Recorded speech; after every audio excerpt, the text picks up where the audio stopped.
Boom. Okay, here we are. It's Tuesday. It's 12 noon on the west coast of Canada, technically a minute below 11:59.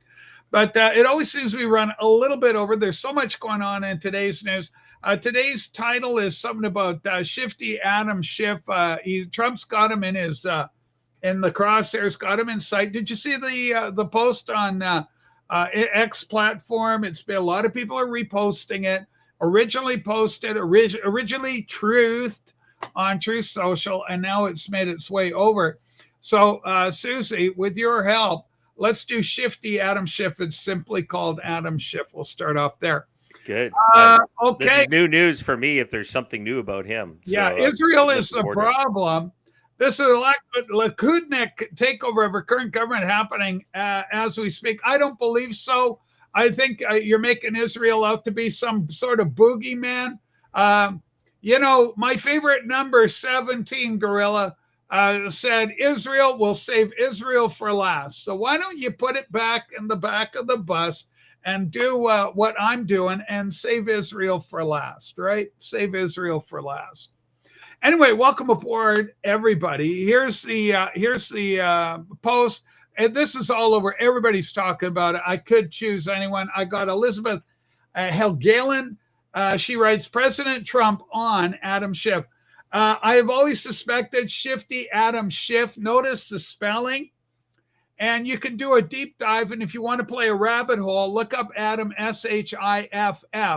That's worthy of some investigation all by itself. Spelling matters when it comes to the president's post.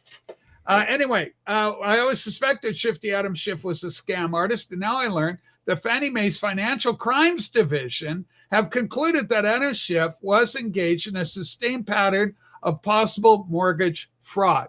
Adam Schiff said that his primary residence was in Maryland to get a cheaper mortgage to rip off America, when he must live in California because he was a congressman from California. I always knew Adam Schiff was a crook.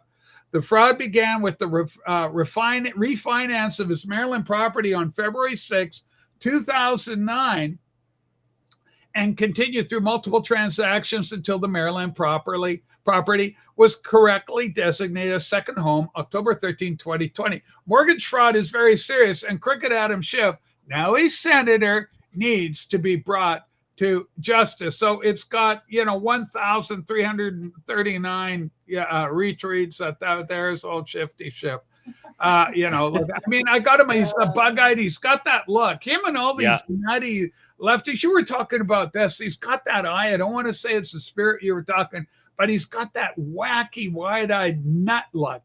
And somebody do remember? Oh man, the guys that went into shoot up the school, the Sandy Hook guy, he had the same bug-eyed shift eyes. It's nuts out there. Yeah. Is this about a passed away miner in a hotel? It's funny, Wolfie. I said, somebody said, oh, this is great. They got him on mortgage fraud. And I'm saying they got him financial fraud, right? I'm saying this is like getting Capone on tax evasion. We want to get him on the standard hotel. If you know, hashtag 17. So if you know, you know. And I'm leaving it at that. And a lot of people, not a lot, but a handful of people followed my comment there. We know what you're talking about there, Rachel's Ghost. So, yeah, the good old standard hotel in California. So there's shenanigans, okay? Shifty Schiff is a shenanigan. He's January 6th. He's part of that January 6th inquiry board.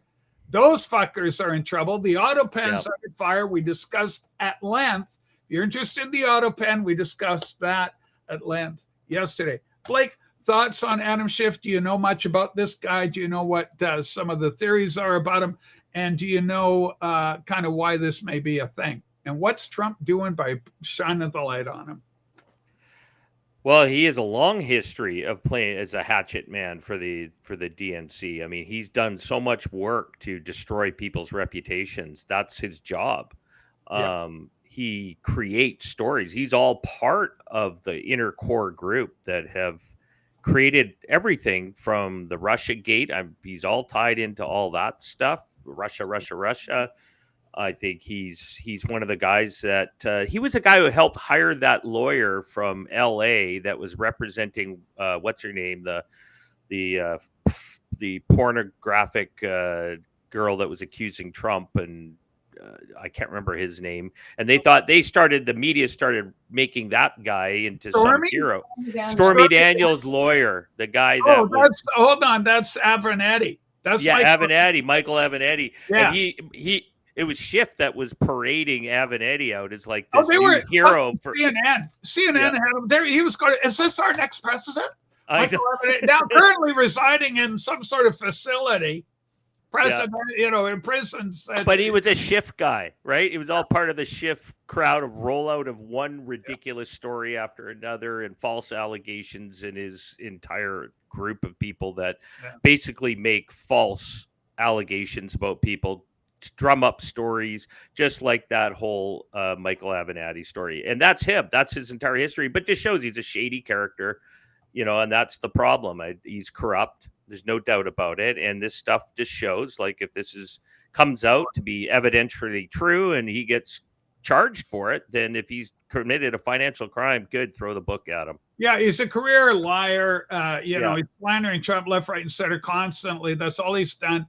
So hopefully we'll take care of him. Susan, well, and those companies that you just showed in the story, those are the Fannie Mae and Freddie Mac were on the forefront of the subprime crash.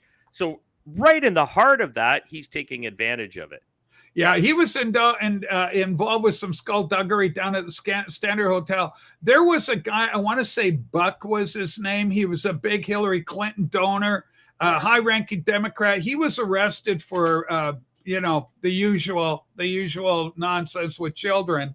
That guy got Ed Buck. He's in jail. But that was all involved with Standard Hotel. The Standard Hotel, the manager of the Standard Hotel, remember we're talking about but what's her name? Bud or Fudd? Fuddy. Loretta Fuddy, who was the chief medical officer in Hawaii that died in a plane crash. The manager of the Standard Hotel, California, died in Los Angeles chapter, died in a helicopter crash. It's a true story. You can deep dive that too, kids. It'll frickin' mess your brain up. So Adam Schiff, we'll keep our eyes on that. Trump's obviously putting the spotlight on this guy for a reason. We could see him go down. Let's talk about, America's not the only place with trouble. Canada's got nonsense. Let's talk about sex immigrants. Okay, we got a story coming out of Canada, getting a lot of traction here in our home and native land, Blake. Let's take a look at that one. All right, here it is. And I want to say, as always, thanks to Sue. Does a heavy lifting for me, and Blake brings these links up for us and takes the strain off my poor, weak little computer. Ryan Gertson, this is a great account. I follow Ryan. I follow a lot of what he does. This sicko tried to buy sex from what he thought was a 15-year-old. He was then given a conditional discharge to help him stay in Canada? Question mark. Canada is broken. National Post. December 23, Akash Kakumur Kant, 30 plus or minus some months, made the mistake of arranging to have sex with a 15-year-old at a Mississauga Holiday Inn for $140.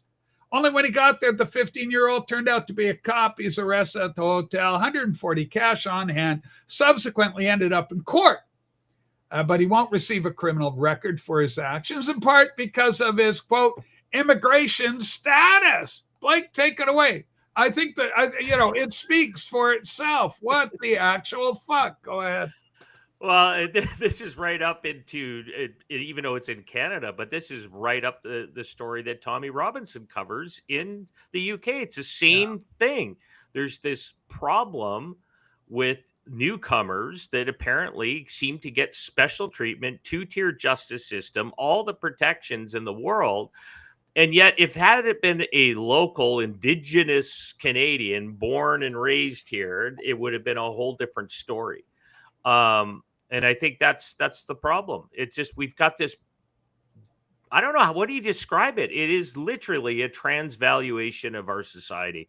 It's basically, they are raising up the corrupt and the evil and lowering all the people that are honest and have integrity. And then they demonize those people. Well, the people that should be demonized for their behavior should be dealt with. But this is just so bizarre, that they allow them to stay. I mean, boom, it should be an automatic, you're out. Here, we'll throw you in jail for a while, then we're going to kick you out of the country. No, you won't pass go. Oh, sorry, your country won't take you. Well, guess what? We've got parachutes. It's like, there you go. Okay, we got a huge story related to all this, what you're talking about. There's a story I've put in. It should be called like the UK. UK Afghans. This is a massive scandal that's just breaking now in the UK. This is just typical. All these governments have got the same plan. I saw a picture today. Somebody goes, you may think this is Somalia, but it's Minnesota. And it's got hundreds, thousands perhaps of people from that part of the world, but it doesn't look like North America at all. It's certainly not our culture, right? Like Dearborn, Michigan is little Palestine, right? Yeah, it's just nuts. So somebody did a drive-by showing all this stuff, but here's the story. 18,500 Afghans were being airlifted to the UK.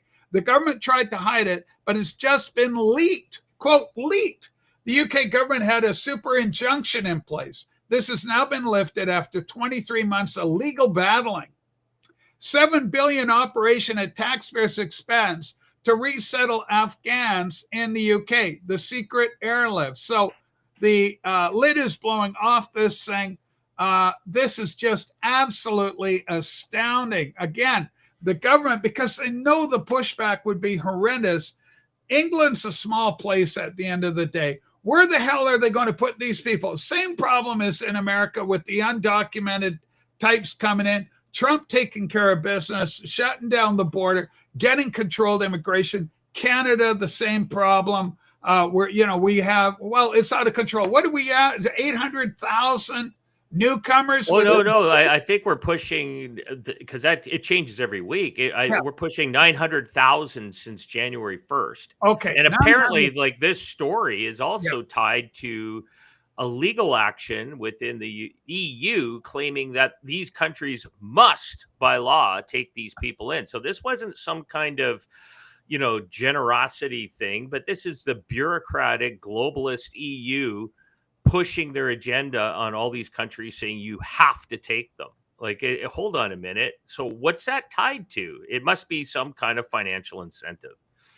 There is, there was money in this whole thing. There's a lot of dark money flowing with all this stuff, and hopefully it'll come to light. And certainly, I know they were talking about this in the UK Parliament. I'm not sure if I did a double link on that. I know some of these stories I'll get a double link on them.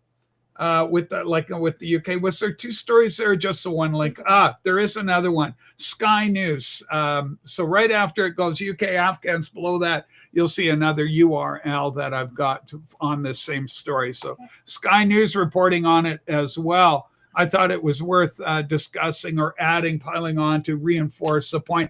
This is absolutely horrendous. And I believe we've got a film clip talking about, we're in the parliament here. Breaking almost 7,000. So we had 8,000 quoted. Now it's 7,000 are being relocated to the UK following a massive data breach by the British military that the government tried to keep secret with super injunction. The defense secretary said what happened was a serious departmental error. Let's listen to this character explain away what happened here. I myself have been subject to this super injunction. It is unprecedented. And to be clear, the court has always recognised the parliamentary privilege of proceedings in this House, and ministers decided not to tell parliamentarians at an earlier stage about the data incident, as the widespread publicity would increase the risk of the Taliban obtaining the data set. But as parliamentarians and as government ministers, it has been deeply uncomfortable to be constrained from reporting to this House. And I'm grateful today to be able to disclose the details to Parliament. And I trust you, Mr. Speaker, and members will bear with me if I take the time to ensure the House now has the fullest information possible, something I discussed with you, Mr. Speaker, yesterday. Mr. Speaker, the facts are as follows. In February 2022, 10 months after the then Defence Secretary Ben Wallace introduced the Afghan relocations and assistance policy, 6 months. Okay, so it's really interesting. What I want to pull on that is simply the fact that they're more concerned about, oh, we got breached and there's data breach, rather than the details as an $850 million. So we're talking about follow the money, right? We're alluding to that. 850 million seems to be the title on that. Herc, we're going to talk about those files coming up very quickly. Hang into your seat. And Herc, I love you. I just time you out when you get a little stupid. When it's just Orange Man bad, you've got to elevate the discussion a little bit, okay? You're not a dumb guy. Elevate the discussion. I know you're a liberal hero. I know somehow some sort of monkey thing got in your brain. I don't know how it happened, but whatever. It's the case is. Herc, we love you. Okay, Blake, go ahead. So this one might be the only one I might go a little bit of a different take on it, because the British were very active in Afghanistan with the U.S. So were the Canadians as well. You had a lot of locals that were supporting you and helping you with intel, and that list basically, and I think what he's saying, what if it got into the hands of the Taliban, it would create like a hit list. These were people that the Taliban would look at as being traitors.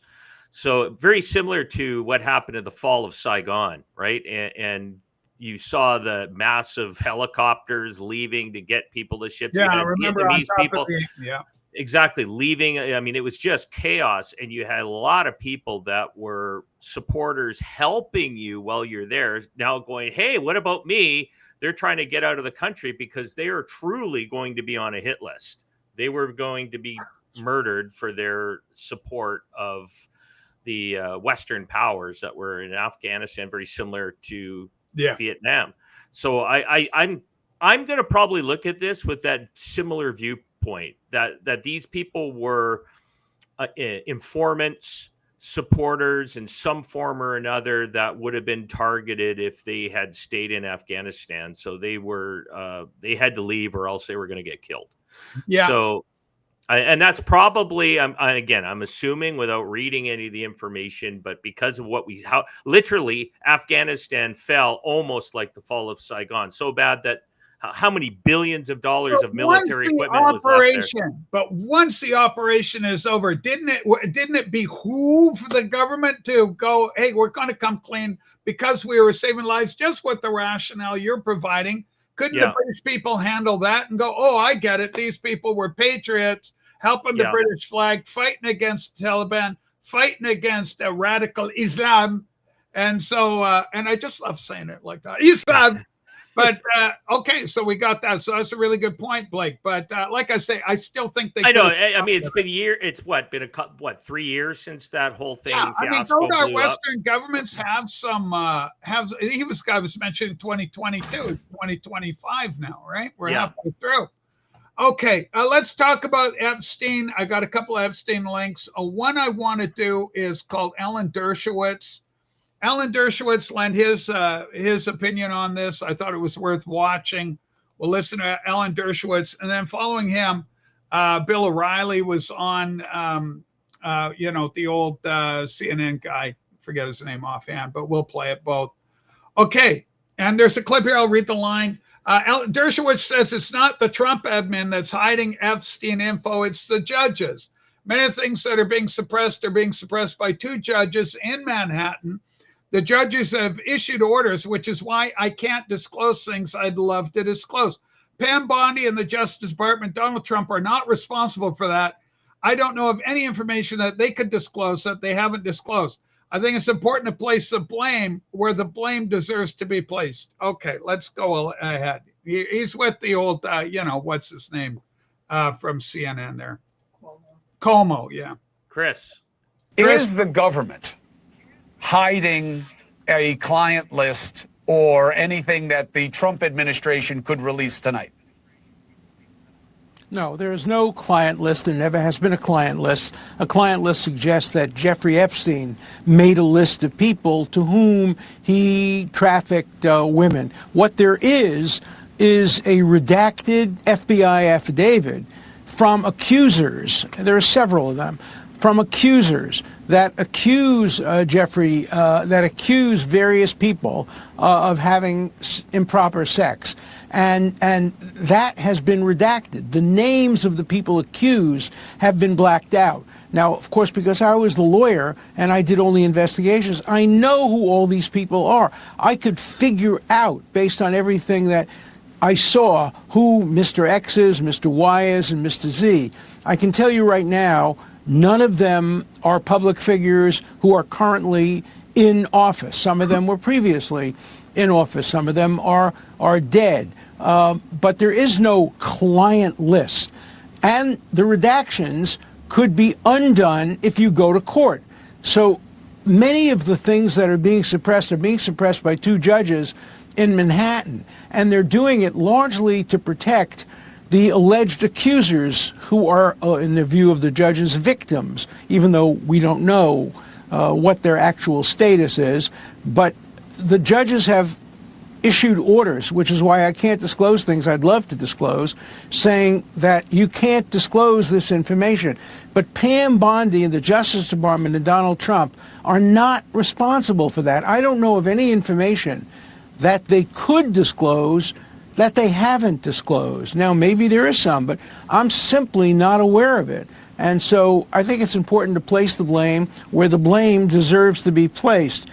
The vast majority of people who are in the files, and I know them all, I've seen all the names, the vast majority of them have already been disclosed. They're in articles all over the world, they're in books that have been written. So if we got everything, you would be shocked how few names are there that haven't already been disclosed. The media hasn't, by the way, done a good enough job in finding the people who have been disclosed in the public record. So that's that list. All right. And then we got another one. Bless you, Sue, having a couple of sneezes. Let's follow up with the Bill O'Reilly clip, also on, I believe he's also on Como being talked. So Como's covering this story, which I think is great that he's doing it. So we want Bill O'Reilly. And it's kind of right after that link where I just put. She's already on it. She's the best in business. Little Scoozy. Thank you, Sue. Okay, let's take a look at this one. New Bill O'Reilly says Trump told him the rationale for not releasing the Epstein files. I talked to Trump man to man, eye to eye on St. Patrick's Day about this. He said, and I agree, there are a lot of names associated with Epstein that had nothing to do with Epstein's conduct. They maybe had lunch with him or maybe had some correspondence for one thing or another. If that name gets out, those people are destroyed because there's not going to be any context for it. The media doesn't care about context, so you can't do that. Okay, let's roll the clip, and we'll see how Bill gets on with this. All right. Bill O'Reilly, ladies and gentlemen. I talked to President Trump man to man, eye to eye, on St. Patrick's Day about this and the Kennedy files and the King files. It was all one conversation. And he said, and I agree, there are a lot of names associated with Epstein that had nothing to do with Epstein's conduct. They maybe had lunch with him or maybe had some correspondence for one thing or another. If that name gets out, those people are destroyed because there's not going to be any context. Media doesn't care about context. So you can't do that. You can't destroy human beings by putting out the files, whatever they may be. I talked to President Trump man to man, eye to eye. All right, so 2 clips there. How do those sit with you? I feel the one is stronger than the other. I think the O'Reilly one is fairly easily disregarded, in my opinion. I think Steph's good. The media is slandering all the time anyway, so we know that happens. If there ain't no bullshit there, they'll make it up anyway. So that's not even a real concern. They're busy destroying people's lives on a daily basis. It's what they do. Go ahead, Blake. Yeah, no, I agree with your position on that, what you just stated. I think what we discussed on prior shows is the idea that there is going to be people for sure that were victims. I'm not talking about just the sexual victims, the young teenage girls and boys potentially that were, taken to the island and abused there or any other location.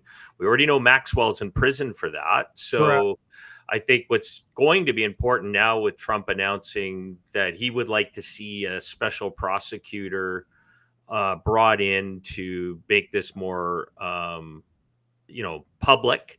I'm hoping that's not, and I don't think Trump's intent would be to create a deflection, but that could be. And we know where as soon as you start creating these special prosecutors, they can go on for years, and you don't really get to anything. Hopefully, if they do, they get the right person who moves quickly, efficiently, and gets the information out. And it's true. Pam Bondi should have maybe said that at the beginning, but she's under orders from her boss, right? Her boss is the president. The president felt that this was distracting too much from the overall MAGA agenda. But I think he caught the wind of what MAGA was saying publicly. We're not happy with this decision, Mr. President. You got to open this up. We want to see justice. We know there's more behind this.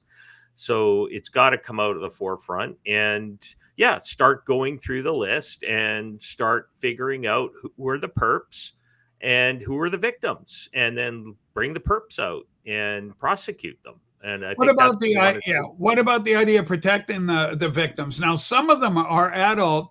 Of course, Dershowitz is saying most of the names are already out already, and that he was one of the lawyers involved with it all. So he goes, I kind of saw everything that I was aware of at the time, and there's not a whole lot available there. Well, and I think, they were using this as definitely Epstein and gang were using it as an influence control mechanism operation. So there was something going on there. Whoever it might be, if it was, intelligence was running it from various governments, or was it really maybe just financial power too, or a mixture of both? We just don't know. And that's, I think, the problem. Who was all behind it? You got to find out who was funding this whole operation, who was behind the whole thing. And you got to go after the people at the top, because literally many of these people who may have been entrapped from this kind of operation, who may have not done anything at all outside of staying at the island, thought they were going to meet a guy who had influence to help build their business and have a weekend and get drunk with a power. Weekend at Bernie's, pass out, and you're passed out in your bed. You wake up the next day and they throw a kid in with you, a kid, and take a photograph and say, "Yeah, you're screwed." Because you know what? The reason why that has more power, of course, is some of these guys were bringing there probably on their 15th wife. Not kidding. And so getting dirt on them that they were just cheating on their wives isn't powerful enough. They need something that would absolutely destroy people, which is you've been in bed with a minor. What's your counterpart to counter argument to morons like this retard that suggests Trump's the number one perp on the island and all the rest of it? How would It's the same one we keep saying. If that was true, then the Dems would have rolled it out in 2016. They would have destroyed them up so bad. And you know what, Blake? You know what that would do to MAGA? It would kill it immediately. Yeah, it would kill it immediately. Nobody's going to vote for a pedophile. Nobody's going to support that. They'd bail on that fucker so quick. The fact that they had to come up with the Russiagate thing with Russian prostitutes urinating on the president, a bunch of bullshit, and the whole thing with the Hunter laptop and all the bullshit and all the lies. They impeached him twice. Yep. Some idiot who we know nothing about tried to shoot him. Another guy, Ruth, who we know a little bit about, wanted to kill him too. The perfect phone call with the Ukraine that they tried to use that. So Mueller comes in. They work on him through that to try and get him in jail. They got the mug shot of him. They did everything in their power. They played around. They played around with the election. So I'm telling you right now that if they wanted him, they would have got him. But they did nothing. Why go to the Christopher Steele bogus dossier? Yeah. Did James Comey like Donald Trump? No. Did Hillary Clinton like Donald Trump? She went to the trouble of creating the Steele dossier and setting all that into motion. Crossfire Hurricane, on and on and on it goes. Obama, fuck off with that. Lots of nothing burgers that were frauds that were created. 4D man, yeah, good point. RFK ran for president in 1968. He told aides that he wondered if elected whether you'd be seriously change the system. Didn't call it deep state back in 68, but what he meant. But also Kennedy mentioned it, and so did Ike in his final statement, to watch out for the military-industrial complex. And JFK talked about the secret societies working in the background. I mean, these guys keep saying it. They were there. They witnessed it firsthand. And I think it's there. That deep state is part of the swamp, right? That's the swamp that everybody would love to see drained. And it's not just in America, folks. The swamp is like a spider web. It's connected into Canada. It's connected into the UK. It's connected into Europe. It's connected around the world. It's a swamp of the same cast of characters, and we need to somehow drain it all. Yeah. And for the record, I'm going to tell you, I'll give you my statement on the whole thing and what your thing is. Look how much grace we're granting these people all of a sudden. No grace whatsoever for me. I say reveal everything. Let it fall out, even if there's no arrests. But because everybody wants it so bad, spoil the investigation. Fuck it. Let the fucking pedos go. Let them run rampant. But we'll get them out. We'll get the information out, and fuck it, and fuck the victims, and fuck everybody. We'll get it out so everybody can have a big, oh, okay, there was nothing there at the end of the day. Or so-and-so was by some guy that's dead or whatever, and you got your story. You'll get a fucking Nancy Pelosi applause for it all at the end of the day, and that's all you're going to get. But meanwhile, there's other things that are happening. Big things are happening.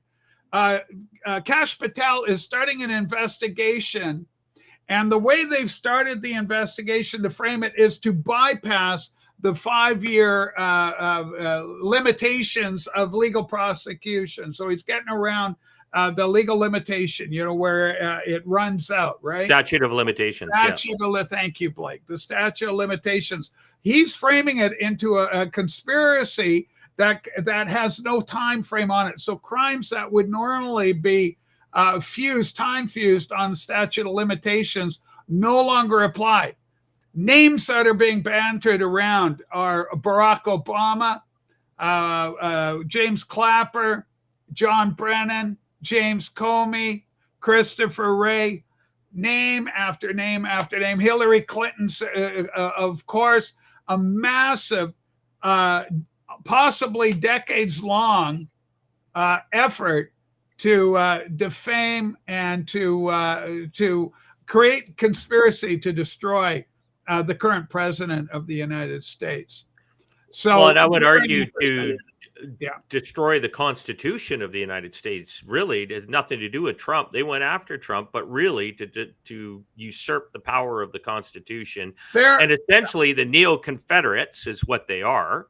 The neo-Confederates doing what Confederates do, divide and destroy. That's what they try to do. Herc, you got to recognize that MAGA is not Republicans. Republicans are in the way of MAGA. So many of those fucking Republicans. Lisa Murkowski, fuck off. Liz Cheney, fuck off.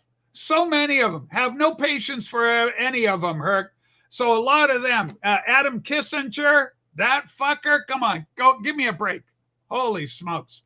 So, and I believe it was like they just had this vote on this.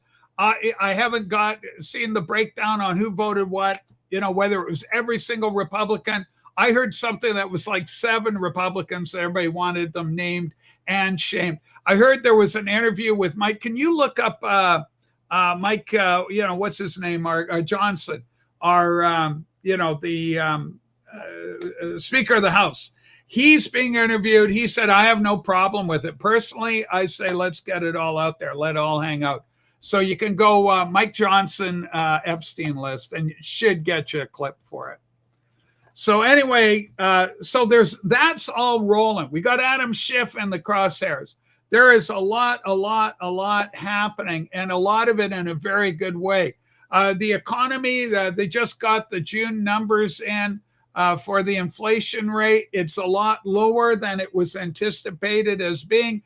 Again, that puts more pressure on Jerome Powell, the chair of the Fed. Trump saying that guy's got to be removed. There's so much happening on so many fronts. And this is a point I thought that was very well made by yourself yesterday, Blake. kind of behind scenes, just talking with you, where you said, look what Trump's doing. Look what's happening out there. So much is happening. Go ahead. Yeah, no, I agree. I think the financial picture is the biggest one to watch out for right now. But I do believe indictments are coming. They take time. I mean, again, 6 months in, it took what, 2.5 months or so to get all the appointments and pass through committees. It's not going to be a miracle overnight, but I think people are impatient. They want to see it. They've waited so long for action that these actions will start to come out. And I think Epstein's files need to have, there needs to be people that are convicted if found guilty. And I do kind of agree, dumping it all out there as much as you can. I do think there should be some, my only opposition to that a little bit is there needs to be some protection for people that were truly not part of it at all, and that the is at least produced out there. Say, this is the entire list. We already seen the flight logs. We've seen the flight logs. The flight logs are public. They're out, yeah.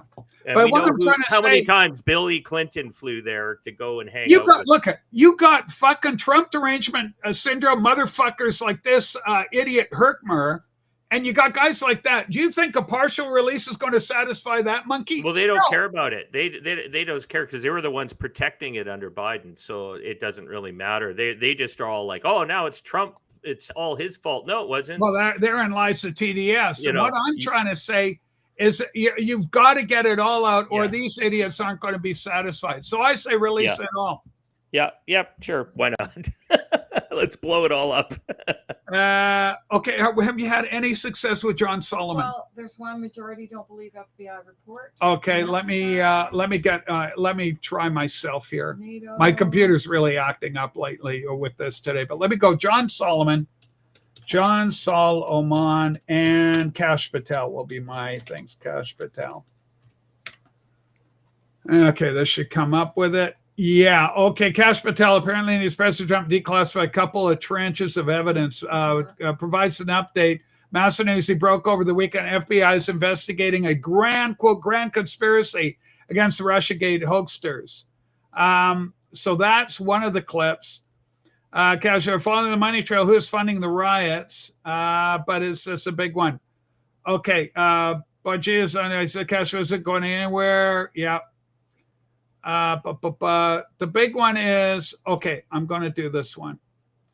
This guy here. All right, let's take a look. So he's saying there's a couple more things to go. This is 21 hours ago, fairly topical. If my computer freezes up, I died in the cause of the program, Blake. Okay. All right, let's go full on with recently. Our new reporting up at justthenews.com says that the FBI has opened what they are calling a grand conspiracy probe on the weaponization of government and the Department of Justice, dealing with everything from the Russian collusion hoax back in 2016 right up to Jack Smith's antics nearly a decade later. It will be investigated as a possible ongoing criminal conspiracy. A lot of things happen with that. Now, the investigation was opened several weeks ago by FBI Director Kash Patel, and now it might get a big-time boost from President Trump.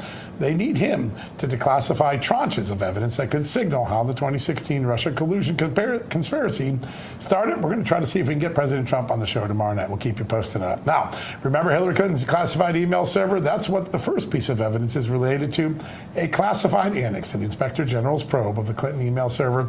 Now, apparently, that annex is said to show some wrongdoing was done, but it was ignored by the FBI. They didn't look at it. We'll have a guest on later in the show that can help us understand what that's all about. Second tranche of evidence also deals with Hillary Clinton, and it was identified by former Russiagate special counsel John Durham. It was placed in a classified annex also. It was dubbed in Durham's report the Clinton Plan Intelligence. So the central question is twofold. What did the government know about how Russiagate started?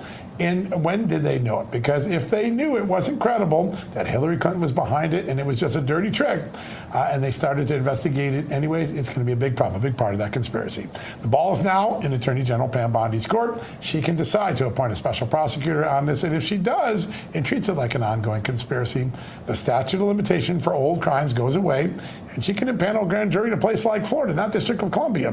Why? Because Jack Smith raided President Trump's Mar-a-Lago home in Florida. So that'll be a big advantage for the prosecution. We'll keep Okay, I don't trust that my feed's going to survive this, but suffice to say, look up John Solomon, his reporting. He's doing it. Grand conspiracy. Wow, please put up that link again, Wolfie. It's a little difficult for me. All you can do is go John Solomon, Grand Conspiracy. I think you'll get something for Wolfie. Blake, thoughts on this? I think this is fantastic. Blake, how would you defend the Biden? Why is Biden part of this? Why did Biden have a legit shot at declassifying all this shit himself? I'd say he did. 4 years. 4 years he sat on it. 4 years. Did nothing. Yeah, because all this investigation, this whole thing, Epstein. And he died under his watch. It goes back so many years where all this occurred. All this occurred. It goes back even prior to it goes back to where Clinton was president or Obama was president, where this story started. At least 20 years of activity with it. Yeah, it's crazy. But this last point, all these points he's making was all information everybody already knew. But now they're finally saying we've got some evidence on it. Well, there was plenty of evidence. We knew what Clinton was up to. We knew about the servers. We knew the destruction of evidence happened. They're destroying cell phones, destroying servers, doing damage as much as they could to try and cover their tracks. This isn't some kind of conspiracy. It's a fact. They did this, and nobody's neck was hung out to hang for destruction of evidence. Not one person. So maybe this will finally get the people involved. Again, at the top, we don't want to see these peons that were kind of low level. They hang out to get destroyed over this kind of stuff is typically what the elites love to do. Epstein was 86 or, whatever happened to him. It did happen when President Trump was in office. That's correct. But it's not, having said that, this investigation, all the shenanigans were still ongoing during Biden's term as president, right? Yeah. Trump's, remember, 2016 to 2020, you got Trump. Then Smoking Joe comes in, sleeps for 4 years. Somebody else comes out. Russiagate was high treason. High treason. It is a big deal. And if this ends up going elsewhere where we can't even talk on YouTube about it, telling you why and how important and what the implications are, then I will tell you that we want to know about Russiagate. We want to dig into all of it. It's Watergate. Watergate was nothing, man, compared to the shit these fucking. Oh, I think we're losing you. I think we're losing. Oh, you're back. What's going on? Hey, look out. Good Lord help us. I went and did that one link. Okay. Close some windows. Yeah, I'm trying to shut down shut down the tank. Okay, let's go China. This is a big story out of Canada, Blake. We talked a little bit about it yesterday. You brought this link in. It's China Glob Mail. The Glob Mail put out a disclaimer saying that they had pulled it or that this story is.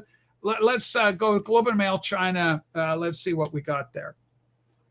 And then there's another story on that. Basically, the Glob Mail, and then I put in a link saying, well, is the story pulled or not? There's some confusion about this. Pulled. Okay, so it's blank. There's no story. So that link leads to no story. Oh, is there nothing there? There's nothing there. So let's maybe it's a link to Gerritsen's link. Well, yeah, there was a link. There were two links. One, I gave you two. Yeah. One is the article. Yeah, one is Glob the Mail article. Okay, look at this. That's fine. I'll share this. No, yeah, it's still there. It's still there. Okay, Blake, got it. If you click on the link in the private chat, it's there. It's right underneath it, and it's also up above as well. The China Globe and Mail link from Alan Fryer. There's a couple. Don't click on the Fryer one. That link's broken. The one below it. Yeah, that one's broken. The one below it, Blake says, works. Anyway, we appreciate Sue doing the heavy lifting here. The deep state gotcha. Oh, look at you. Look at you, Mr. Funny. Make it with the funnies, Herc. All right, here we go. Herc's a good guy. I do love Herc. It's just, politically we're let's free ourselves of the U.S. and forge closer ties with China. Globe and Mail. So that article is live right now. Yeah, except it's behind a paywall right now. That you It's behind a paywall right now. Now, initially, it was not behind a paywall, but there's the thing. Now, there was a link on X that I provided where the Glob Mail went out and said, it's not true. We're stepping back from what we said here. It's not us. We got hacked. Okay. So that came across my feed today. But yeah, it's the, maybe it was.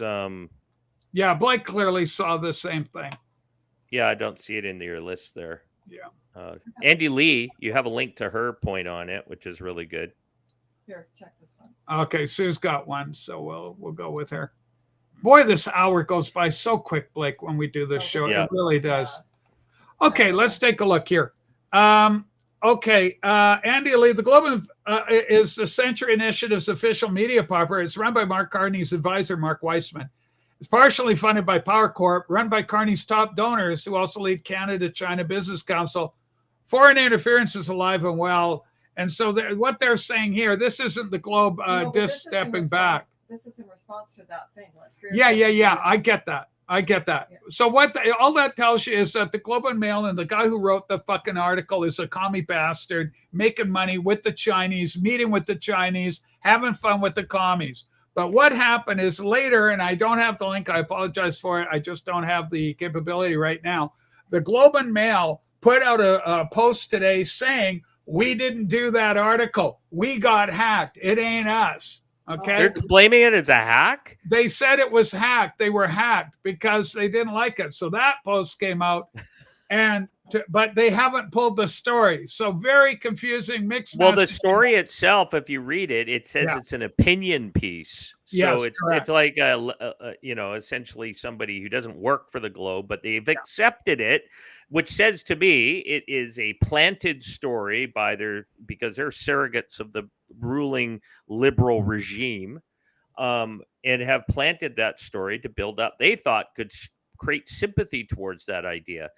To also mask the fact that China is probably the single biggest foreign influence in Canadian politics, in its corruption, and part of our narco state problem. And why Trump has really got his eyeballs on Canada, and Canada's not long for this world if they continue to play footsies with the Chinese Communist Party. Trump won't allow an antagonistic Chinese-controlled satellite on its border.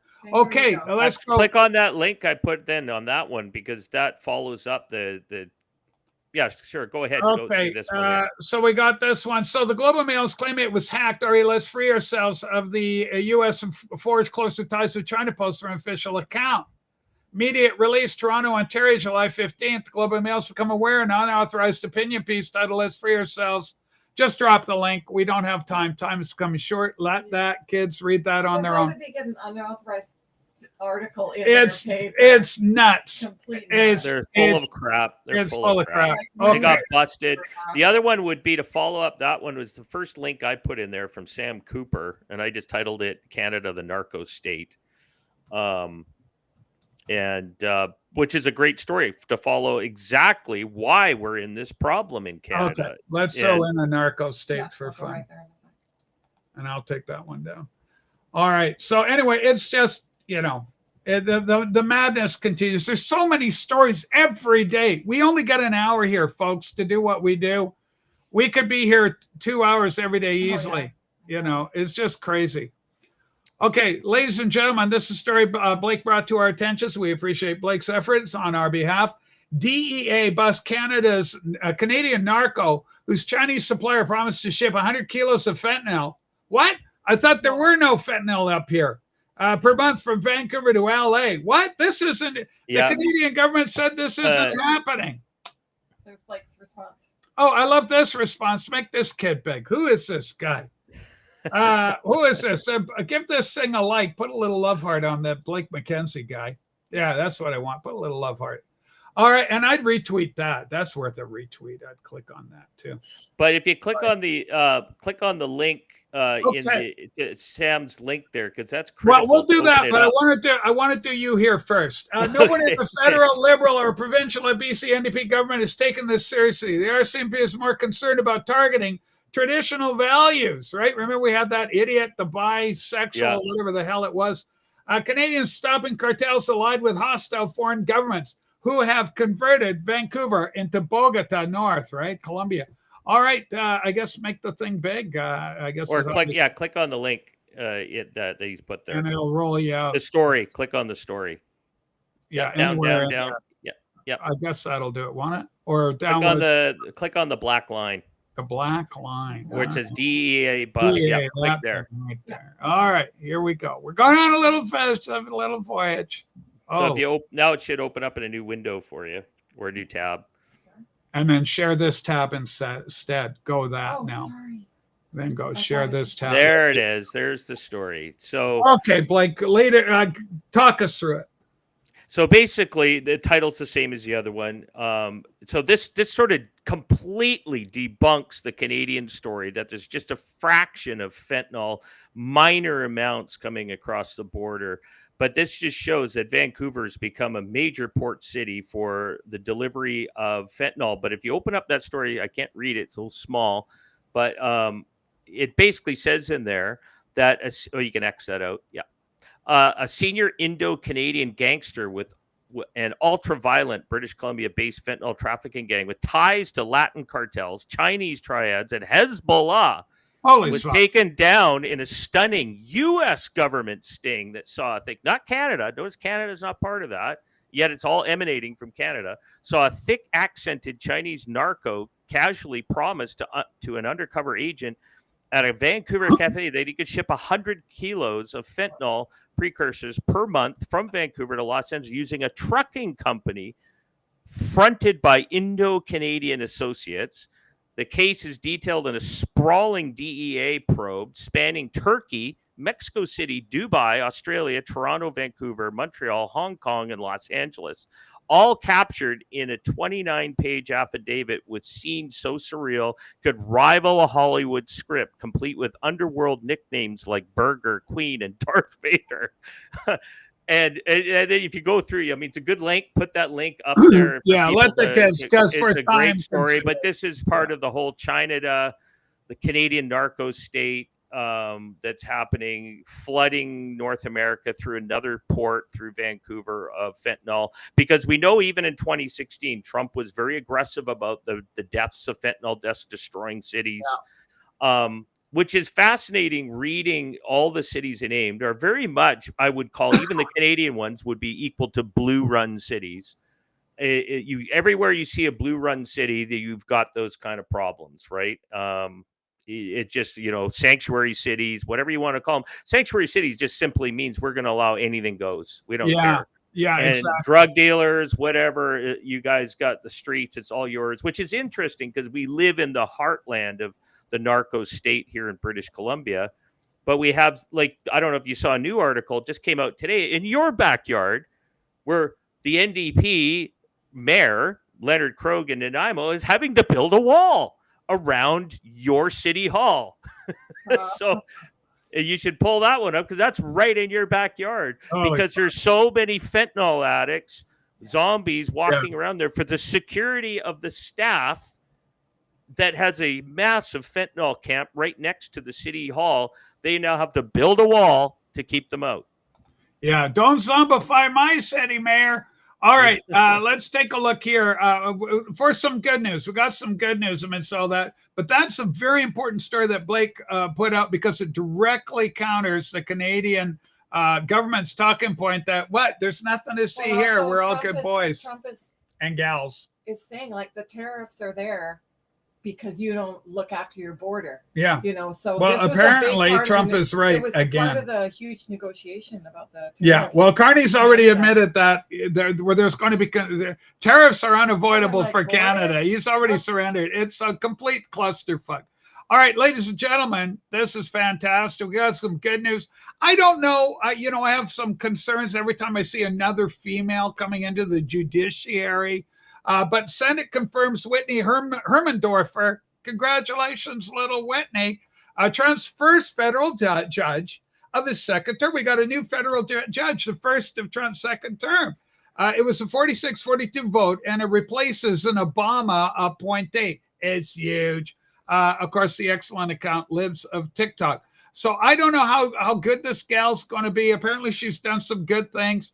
Replacing Obama's judicial legacy with America First appointees is critical. Herman Doerfer's confirmation flips the Sixth Circuit, installing a constitutionalist who will uphold rule of law, not activist whims. Democrats cry extreme because she defended Tennessee's abortion ban. Okay. So, I mean, there's some positives right off the gun. She does have at least some sort of track record where she voted in line with our conservative held beliefs. How do you feel about this? I see it as a kind of a net win initially. Hopefully it'll pan out for us. I think that's the quote. Well, hopefully it pans out. We always see these, they come out seemingly they've got these values, and then all of a sudden they make a change. But we'll hope for the best that this was the right choice. At least it's not a Ninth Circuit judge. If it was Ninth, run away. Ninth has always been a bit of a problem. Ladies and gentlemen, Blake and I can hardly do a show. We got 5 minutes left. I got to get this next story in. I cannot fail to mention my favorite tourist spot in the USA right now is Alligator Alcatraz. Let's go to Alligator Alcatraz. This article is entitled Demtards. Look for Demtards. All right. It's a new word I've just coined. I use it freely, fellow conservatives, MAGA. But some shenanigans by our beloved Democrats. They're up to no good again, Blake. Let's see what happened. Breaking. A Florida official overseeing the detainees at Alligator Alcatraz said Democrat politicians were pointing thermometers at light bulbs to falsely report harsh conditions at the facility. Is this a clip? Let's play the clip. We got Jesse Waters here. Let's Some of these politicians trying to create controversy where they're like, making things up or exaggerating. Absolutely. I think probably one of my favorites was an individual had a thermometer, an infrared thermometer that they actually pointed at a light bulb, and it was 110 degrees. And it was, I knew it is 110 degrees. I said, let's actually pull that down to where the ambient air is at. We know they didn't like the toilet system. Yeah, so the toilet system, you showed that already. And, this is a standard mock-up toilet system that is in any secured facility. Yeah, exactly. Okay, Blake. So they were holding the thermometer up to get the thermometer to heat up. This is like, certain individuals, they go out and let's see how the temperature in Sydney, British Columbia is for today. And then they go out to the tarmac where all the jets are, and the jets, they put it down. And people are dying out here. It's 250 degrees Fahrenheit. Holy smokes. Yeah, it's like the weather channel. Everything's red and lava, and everyone's dying. But here, my point on that was, well, hold on a minute. I would highly doubt they're using like halogen light bulbs. It's probably, they're using energy efficient light bulbs that are, produce very little heat at all. I mean, that's the thing. It would be kind of interesting why they would even do that. Keep in mind, it is a Trump administration, and Trump said, let's get rid of all those stupid lights that don't work. He outlawed those back in his first term, and I think he brought some legislation back. If Trump toured that place, and if he toured it, use American pronunciation, if he toured that place and saw those lights, he'd go, well, I don't like the light, get the proper light, it can't stay, that's a horrible light, I don't like it, gives the best light, the greatest light. So he'd want that one. All right, let's. What else are we going to do? Well, can we hit the one last thing about Canada's procurement problems? Oh yeah, you want to talk about this? Yes. Yeah. Maybe just click on maybe the last link, the third link from the bottom. Auditor General Karen Hogan confirmed 100% of Liberal area contracts she examined broke federal procurement rules. Click on that one, please. Mark Nixon. And maybe a quick look. We got a couple of minutes. There's a 48-second. It's a 48-second clip. This one's your favorite. All right, Blake, I'll let you read it. Take it all away.